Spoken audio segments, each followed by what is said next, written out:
Hello, everyone, and welcome back to the WMA podcast. My name is Hannah Lakin, and I'll be the host of today's podcast, where we have guest Ashby Daniels joining us. Ashby joined the financial advising industry in 2008 and transitioned to a career at Shorebridge Wealth Management in 2018. Ashby is not only a successful advisor, but a CFP professional, blogger, and author. In today's episode, we discuss his journey into entering the industry, strategies to communicate with clients at or nearing retirement, resources to help as an advisor, advice for starting a career in financial advising, tips to pass the CFP exam, and so much more. Stay tuned.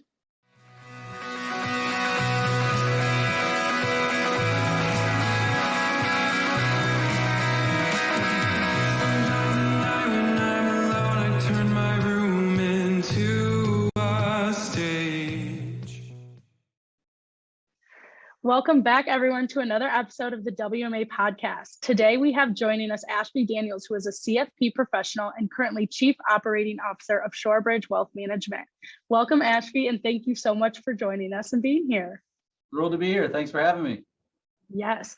All right, Ashby. So we'll go ahead and get right into it. I'd love to know a little bit more about yourself and kind of your journey to get to where you are now. Sure. So it's a long and winding road, as I found is true for just about everybody. I went to school for accounting. So I did public accounting for a year out of college. I knew about 3 hours into that job that it was not going to be the one for me.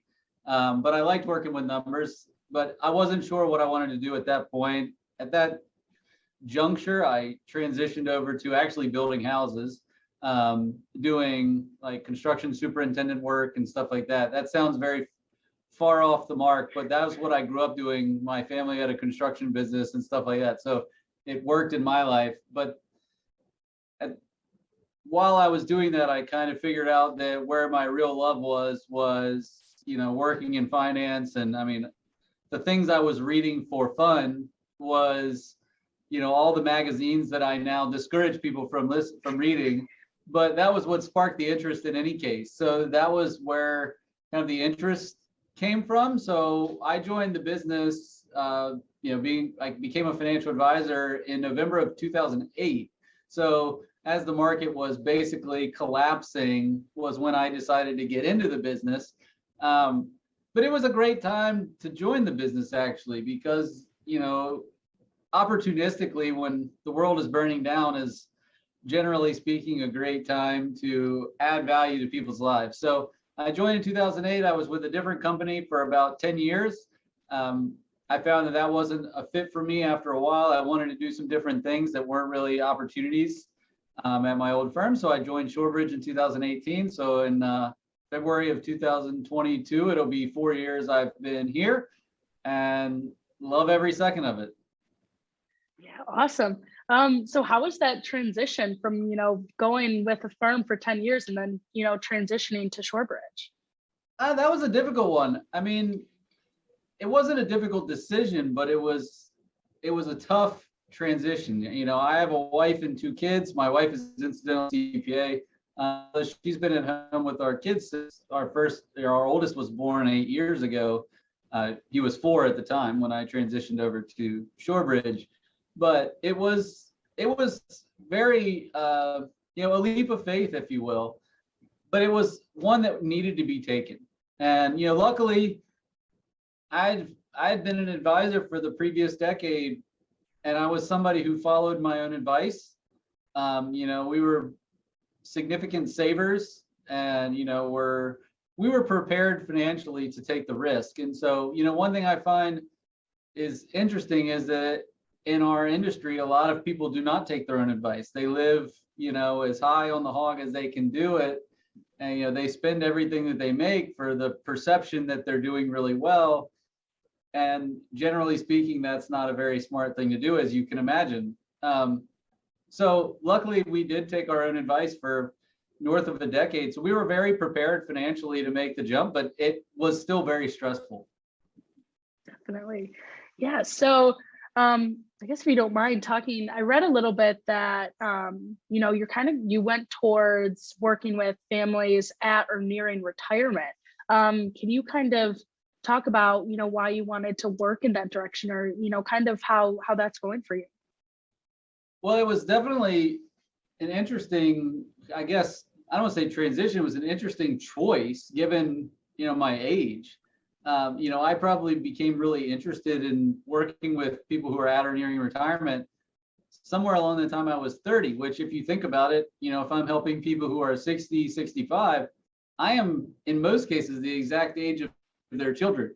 So, there's an interesting transition that they have to make, is that like, look, I'm entrusting somebody that's my child's age, and as you become a parent one day, probably, maybe, the idea is that your kids are always kids, so I think it can become complicated, but the idea is that, hey, look, I'm 30 years old, you're 65, I'm going to be doing this, Lord willing, through the entirety of your retirement. So you never have to like worry that your advisor is going to retire, while you're in retirement. And so what could have been a net negative, I turned into a serious positive. As long as you have what I have found though, is as long as you have the expertise, people do not care how old you are. If you're 23 years old and you know everything there is to know about a certain subject, people respect that. They don't care that you're whatever age you are. And so, knowing the things that you need to know, that is so beneficial that it will make your age all but irrelevant. Definitely, yeah. Talked about establishing that expertise and stuff, but how would you say that dynamic, like what are some strategies that you use to like communicate with older clients or build that trust? That's a unique question. It's a great question, actually. What I've been told for many years is that I'm an old soul. So I've been told from when I was 20 that I'm a 65-year-old trapped in I'm 38 now, but then I'm a 65-year-old trapped in a 38-year-old body. And that is definitively true. Like I'm on the very, very old age of millennials, but I don't act like a millennial at all. We grew up still without cell phones and everything else. So we're like the very beginning of that transition. And so I don't know, I don't want to say it's natural, but I spent a lot of time as a child, I spent a lot of time with my grandparents. So that communicating with what would have been my grandparents' age when I was a kid is about the people who I'm communicating with now regularly. And so it was just very comfortable to me. I felt, I think that one thing that sticks out is I grew up, a lot of my family was military. So I grew up with, we'll call them manners, the yes ma'ams, the yes sirs, the Mr., the Mrs. And I find that the age group that I'm primarily helping responds well to that. Now, most of them, almost all of them are like, just call me John or just whatever. But the respect, you have to earn it first. And so I think that approaching it in a way that you're coming to their level as opposed to asking them to come to yours. Great. I think that's really well said and really good advice, the earning the trust. I love that. So I want to hop into next kind of more about Shorebridge Wealth Management. Can you talk about kind of the firm as a whole and kind of what is your view on investing and planning? So there's two different questions, but as far as Shorebridge is concerned, we're a pretty unique firm. I refer to us as married singles. So we're 5, actually just turned 6 advisors as of yesterday. We hired a new advisor as of yesterday. So there's 6 of us, but we all manage our own practice, our own business underneath the Shorebridge umbrella. So we all own our own clients. If I ever left the firm, I own my clients stay with me, or same is true for any other advisor in the firm. So we're really focused on being advisor centric as a firm, because we're of the belief that we want this to be the best place for an advisor to work. And because we don't own anybody's clients, we're really trying to make it an environment that people want to be. And so that makes, I think, Shorebridge pretty unique. As far as our investing philosophies, they're as varied as they are number of advisors, because we all do manage our own practice. I mean, as we were talking before we went live, I'm an enormous Vanguard and DFA advocate. Those are the dimensional fund advisors. For those who don't know who DFA is, those are the two primary fund companies that I utilize almost exclusively. I do have a little bit of iShares ETFs, but for the most part, those are the companies that I utilize from an investment perspective. I'm just of the belief that if you try to beat the market, you're also by default introducing the possibility of losing to the market. So if the average will get you to your goals, and oh, by the way, the average, if you're just average for 10 years, that puts you way above average over 10-year periods. And that's evidenced by, the data, the fact that 90+% of fund managers can't beat the index over a 10-year period. To me, it makes sense. Why fight the tide? And so that kind of encapsulates how I view investing as a whole, if that's helpful. Definitely. Yes, for sure. So then I guess I'll ask another kind of a little basic question, but can you describe kind of your typical day or your typical, week, how you communicate with your clients, or kind of what goes in to, your career as a financial advisor? The best part of doing what it is that we do is that every day is different. It's different based on what's going on in the market. It's different based on what's going on in clients' lives. It's different based on what's going on in our own lives. I mean, we bring all of these things to the table. So every day is unique. I will say that I have a couple staples that are part of my day. I only have 57 client relationships. That's by design. I didn't say that I was going to start out, like the goal wasn't, I want 57 clients. That's not true, but I knew I wanted a very small and manageable client base. So a staple that's part of my day is I have it on my to-do list every single day to call 3 clients. And so if I call 3 clients every working day, which doesn't happen every single day, but for the most part, I successfully achieve calling 3 clients every day. I'm staying in front of them. I'm staying involved in their life. What you'll find is that most of my clients I've been working with for more than a decade. So a lot of my clients, it ends up just being a conversation that's almost friend to friend. And that's the best part of doing what it is that we do, is that I'm so invested in their life and their financial success that it's a friendship as much as it is a partnership in trying to help them accomplish their goals. So the way my day looks is different every day. I have client appointments some days I don't have client appointments, but I try to stay in touch with my clients each and every day. And then obviously, you mentioned I was the COO of our firm. I do a lot of stuff in helping to manage the firm. So like we just had a new advisor start. So I'm having, we're trying to get him on board and up and running.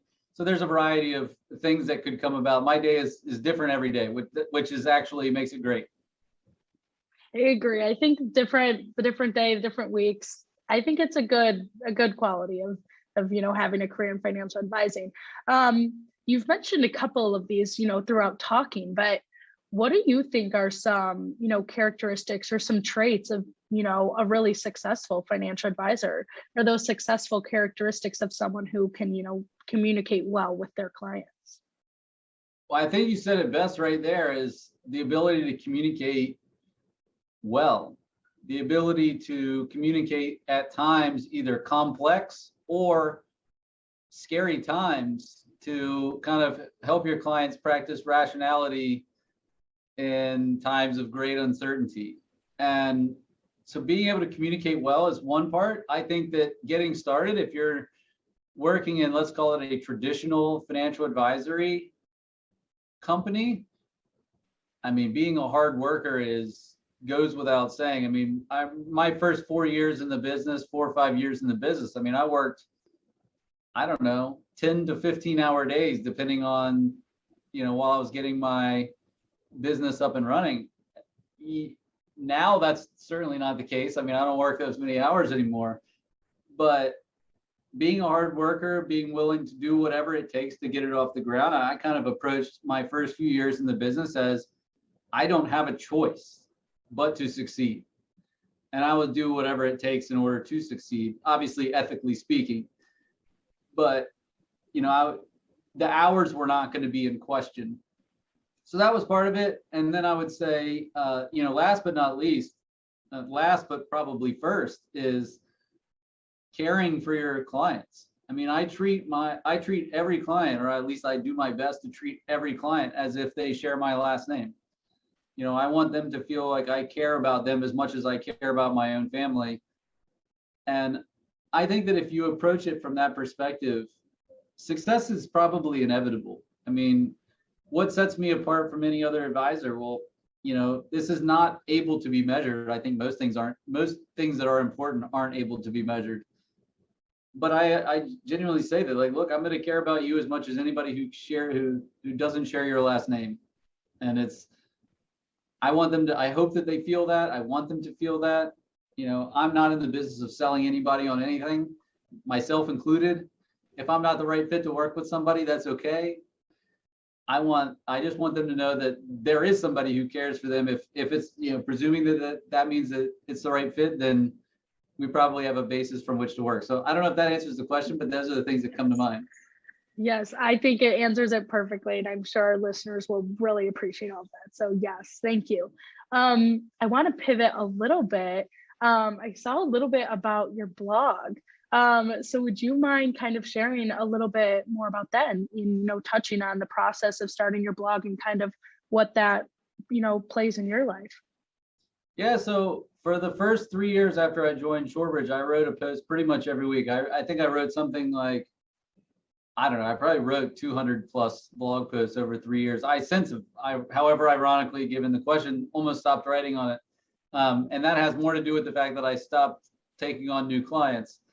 But I still communicate with my clients in the written word. I just do it via private newsletter. But the blog was really one of the best things that's ever happened to me, in the sense that what you'll find is, if you decide to start writing a blog, is it helps you to find your own voice. And by writing things down and putting them, taking the time to put them into a form that is hopefully interesting and useful, that you begin to kind of crystallize your own thinking on certain things.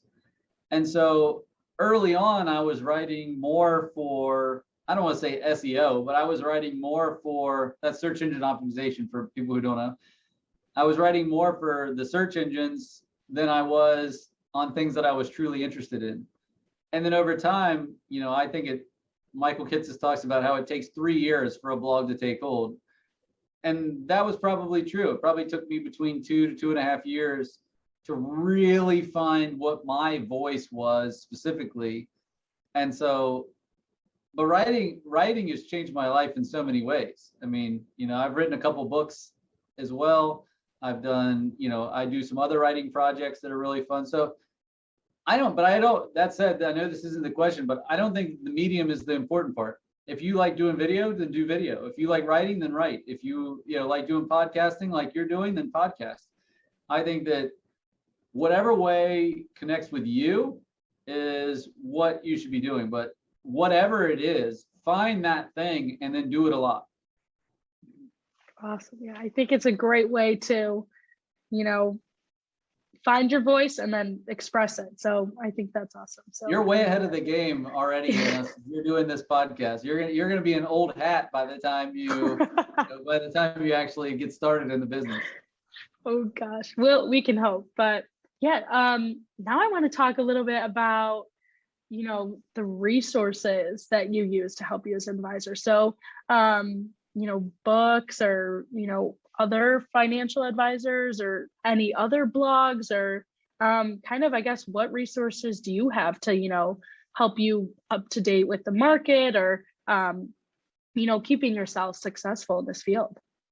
So I have a lot of resources. I do it as a, I guess, writer, if we want to refer to myself as such. I do a ton of reading. I think just about any advisor who writes a lot probably reads a lot. And I would say the same is true if you're a podcaster or a video or whatever. You consume something a lot. Nick Murray is probably my all-time favorite writer. He has a newsletter that is exclusively for financial advisors that you have to pay for. It's not insignificantly expensive, but it's worth every penny. He has written, I think, 11 books total. I have 10 of them, which I read and reread. So Nick Murray's probably my favorite resource of all. But as far as blogs go, my other favorite writers are Howard Marks, who is Oak Tree Investment Management, which incidentally, he's a bond guy. I'm an equity advocate. But his writing is just so, it's just such high quality, and his thought processes and how he phrases things are just so good. So he's probably my other favorite writer. As far as other resources, though, I mean, I'm a member of the advisor AGC, is the Advisors Growing as a Community, started by incidentally two of my friends, Justin Castelli and Taylor Schulte, who are just phenomenal human beings. But what the organization they've managed to build is just so useful for financial advisors. I think there's, I don't know, somewhere up to 200 advisors in the organization, and it's just, I mean, I get something out of it probably every week, or if there's a question I have, then I refer to that. And then obviously within my own firm, we have 5 extremely intelligent people right here. And then I read an immense amount just from across the web. But those are probably my 3 top are, the AGC, and then Nick Murray and Howard Marks.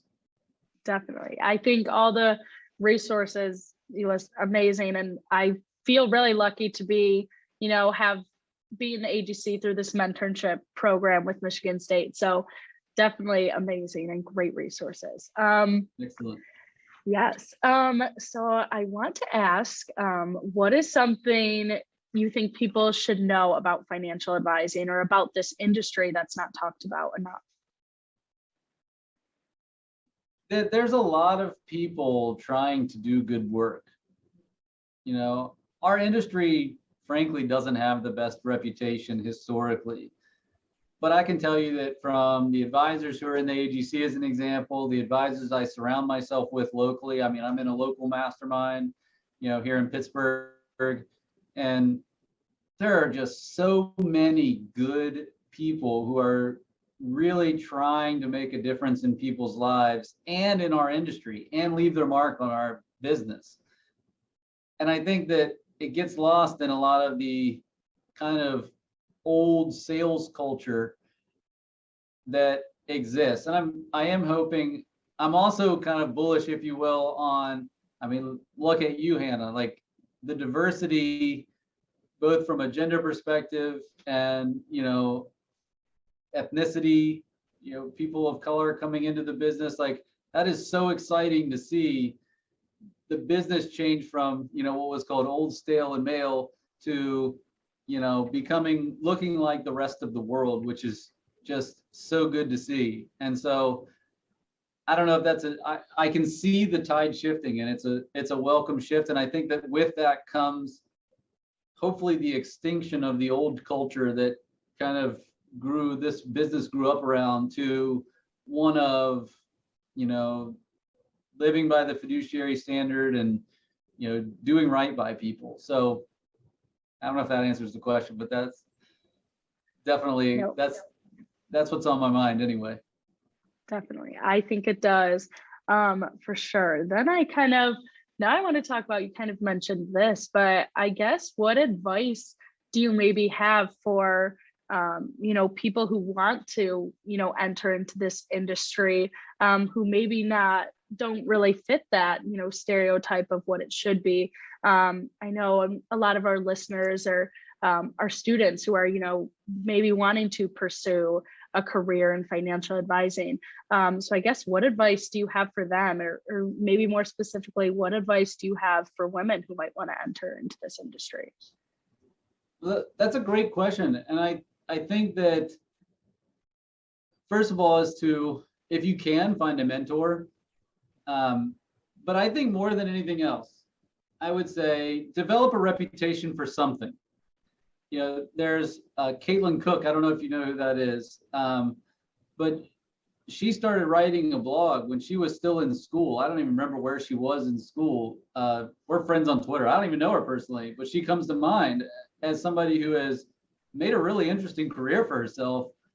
And it all started with connecting with people in our industry in a value-oriented way. She was social with people, and I think she's only 23 or 24 years old and is already has an amazing reputation. And so I would say trying to find ways to add value. I think that the social media world has opened up a lot of doors that would have previously been shut. I think that what Michigan State is doing with the AGC is an amazing way to hopefully open doors. If nothing else, just from a mentorship perspective, like helping, trying to get relationships started with people who are respected and admired in the industry. I mean, I can tell you that just about anyone that is worth talking to would willingly take a call from anybody who's getting started. I mean, I got an email just last week from a guy who's studying at Pitt, and he emailed me and just says, "Hey, I'm looking for career advice. Would you be willing to answer some questions, spend 30 minutes on the phone with me?" And the answer is an unequivocal yes. Like, that takes guts to just reach out to somebody and just say, "Hey, will you spend 30 minutes on the phone with me?" I say it takes guts, but what's the worst answer you could get? No, or no response. Like, big deal. Then reach out to somebody else. That guy or girl probably stinks. So, be proactive. I mean, if you're trying to enter a business that requires proactivity, then be proactive. And so reach out, don't be scared of, and don't get discouraged. There's a lot of, as much as the industry is changing, there's still bad people in the business. And that's just the nature of the beast. Those people will filter out over time, but reach out to people who you have started to admire in some way, shape, or form. And then, just ask if I can have 15 minutes of your time, to ask questions on career choices or whatever. I bet you'll get more good responses than you think. Definitely. I agree. I think you just got to do it. Make the step, take the chance. And I mean, you emailed me out of the blue.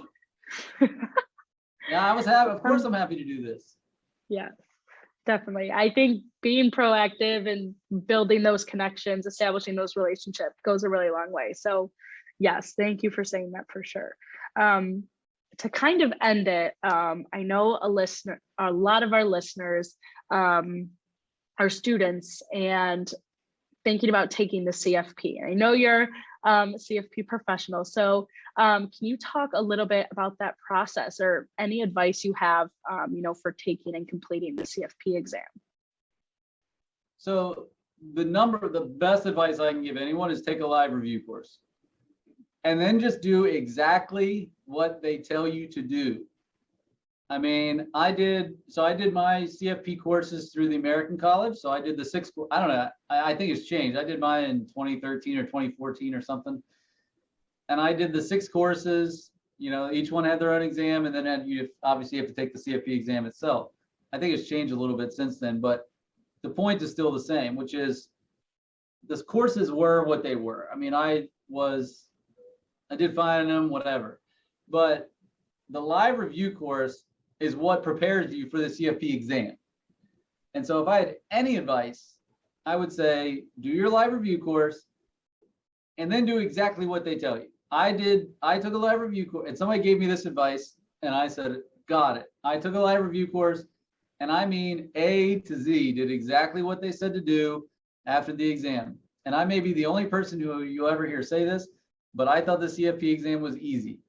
And the only reason I thought that is because I am 100% convinced that has nothing to do with how smart I am. I'm not that smart. But I did exactly what they told me to do, and I was way prepared. I mean, I said when I walked out of that, I told my wife, I said, if I didn't pass, I don't know what else I'm going to study, because I was as prepared as I could be. And, so take the live review and then just do what they tell you. Don't try to reinvent the wheel. Don't try to cut corners. Just do what they tell you. Awesome. Love it. All right. Noted. Live review course and do exactly what they say. Appreciate it. Yes, definitely. Okay. Well, awesome. I think that'll wrap up our podcast, but thank you so much for, being a part of Michigan State's Wealth Management podcast and, joining us as a guest and sharing, advice and, about yourself. Thank you so much. Can't thank you No, enough. it's my So pleasure, thank Hannah. you. Thanks for asking me. Appreciate Definitely. it. Have a great day. Yes. Of course. You too. Thanks, Ashby. If you like what you just heard, please like, comment, and share. This is Lance Mullen, producer of the MSU WMA podcast. MSU WMA, or Michigan State University Wealth Management Association, is a student organization part of the Eli Broad College of Business, located in East Lansing, Michigan. Our mission is to inspire and educate the next generation of financial planners. Thank you for listening to today's episode. If you enjoyed, please check out our channel on all platforms such as Spotify and Apple Podcasts, and check out our social media at MSUWMA and MSUWMA.com.